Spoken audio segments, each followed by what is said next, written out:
shadow of the ancient pyramids where Rommel's African offensive was crushed, the fate of Japan is resolved by China, the United States, and Great Britain. Prime Minister Churchill confers with Madame Chiang Kai-shek, who attends the conference as interpreter for her husband, China's Generalissimo. Here, for the first time, Chinese, American, and British plan their strategy on a unified basis for future thrusts at Nippon, thrusts to eventually seal Japan's fate. From Egypt, the war meeting shifts to the heavily guarded Soviet embassy in Iran, where Russia's Joseph Stalin makes his military debut on foreign soil.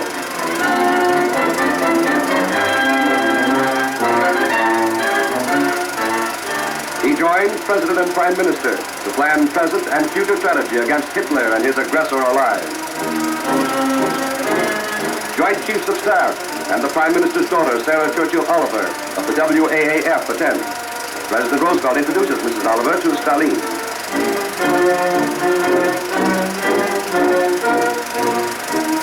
Then follows an historic ceremony. The Prime Minister presents Marshal Stalin with a Sword of Honor, a gift from his sovereign to the heroic people of Stalingrad. The President admires the symbol of solidarity.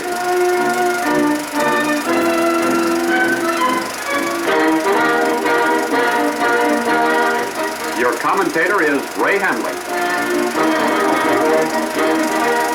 The hard road to Tokyo. An American armada laden with United States Marines steams ahead to Tarawa. Before the dawn of battle, chaplains lead our men in prayer. Then from the peace of prayer, the roar of battle ensues.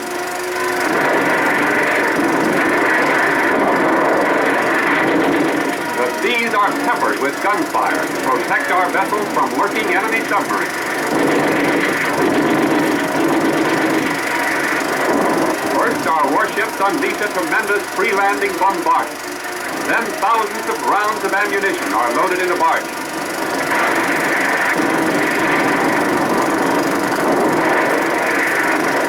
The first wave of attacking Marines starts toward shore in amphibious tractors and landing boats under a terrific naval barrage to shield them from enemy fire.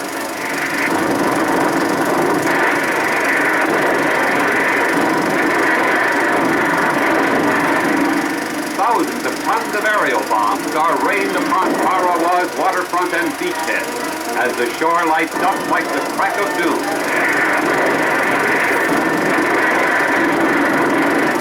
On come our heavily manned landing craft as naval gunfire mounts to an unbelievable crescendo of thunder, smoke, and fire. The Marines press on toward shore, unaware that the coral reef that skirts Tarawa will not allow close landing.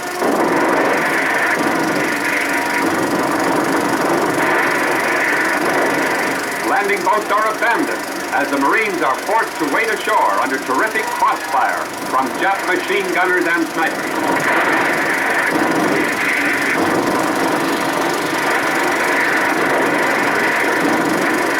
Our first assault battalions are cut to ribbons, but wave after wave of Marines continues to land and forge ahead to battle down the strongly entrenched enemy.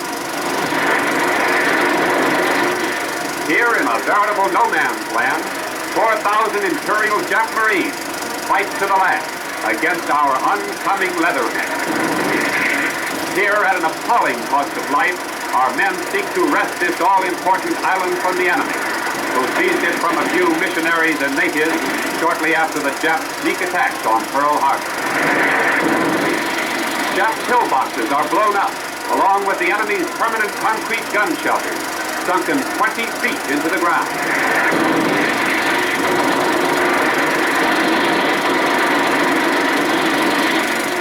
The shell-shattered terrain is strewn with enemy casualties. On every hilltop, Japs are entrenched, ready and waiting for the assault, holed in a bomb-proof shelter, pouring an incessant rain of steel from their strongholds.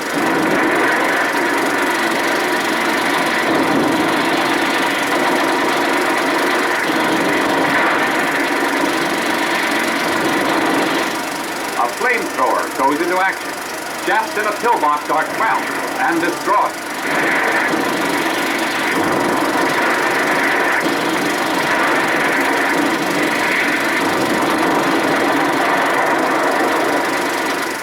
More landing boats, bringing reinforcements, race through the choppy sea to land on the beachhead as the intensity of the battle increases.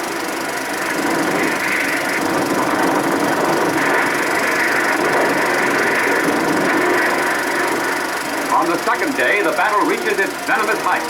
Back in the island's desolate waste, our men waged the grimmest battle the Marines have ever fought.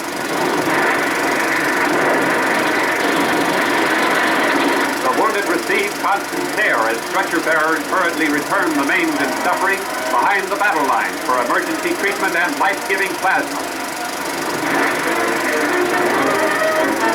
And here in the thick of battle, a fearless cameraman photographs a stirring and dramatic episode. Another concrete enemy pillbox is discovered, a sunken fortification from which the Japs sniped many a brave Marine. Cautiously, the Marines stalked the enemy with guns held in readiness. But the guns and hearts of all but one of the trapped Japs have been stilled. For 3 days and 3 nights the battle rages, a battle that ranks with the most bitter and concentrated engagements in all American military history.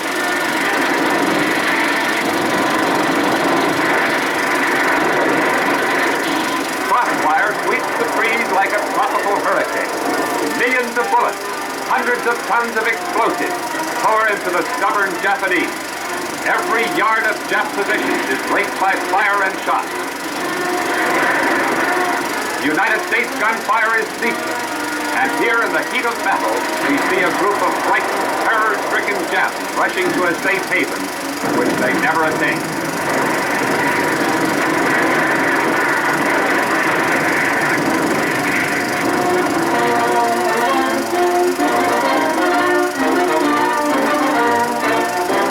Admiral Hill and Marine General Smith, who led the attack.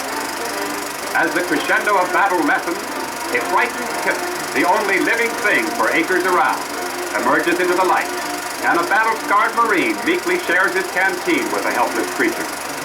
This smiling Marine exhibits a near miss. Tarawa is won, but the record is grim. 1,026 gallant Marines will never return. 2,557 are wounded. The price of victory was high, and might have been greater had not the heroism of the attacking Marines overcome the unexpected waterfront hazard that took such a devastating toll. The surviving men returned to the shore carrying their wounded.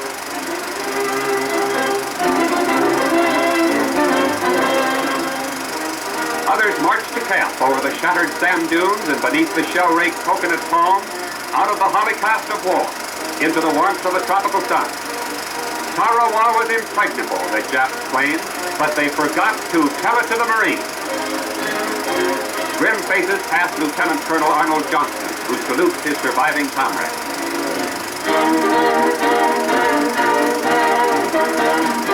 At Guadalcanal, the United States Marines first raised Old Glory on enemy soil, and now at Tarawa, they unfurl our symbol of victory, a victory second to none in the annals of courage, daring, and heroism, always faithful to the traditions of their corps and their country.